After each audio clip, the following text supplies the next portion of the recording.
আমাদের ঈদগাহ ময়দানে মাত্র নামাজ শেষ হলো। নামাজ শেষে আমাদের কাউন্সিলর সাহেব, আমাদের ইমাম সাহেব এবং সবাই ঈদগাহ ময়দানে খেদমত করতেছে এবং খেদমতে ব্যস্ত।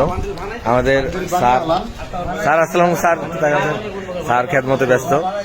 ঈদগাহ ময়দানের খেদমতেই স্যার সবসময় একদম নিবেদিত প্রাণ। দেখি একটু এদিক থেকে ভিডিও করি।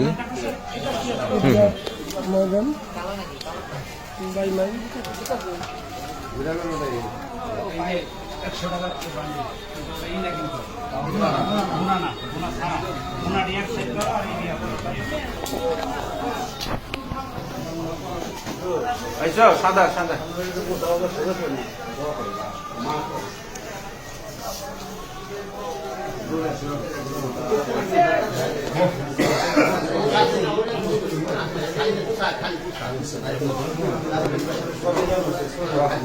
ঈদগাহ ময়দানের খাদেমদার যারা সবাই ঈদগাহের জন্য আমাদের বাইমাল গ্রামের সবাই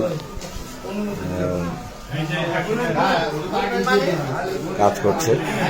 আমাদের এই সুন্দর ঈদগাহ ময়দান, এই ময়দানটা আমাদের এই কমিটির পরিশ্রমের ফসল, আল্লাহর ইচ্ছা এবং এই কমিটির পরিশ্রম এবং আপনাদের সবার অনুদান সব মিলিয়ে আমাদের আজকে সুন্দর ঈদগাহ ময়দানে সুন্দর নামাজ হয়েছে এবং আমরা একটা সবাই ব্যস্ত আছে কাউন্সিলর সাহেব।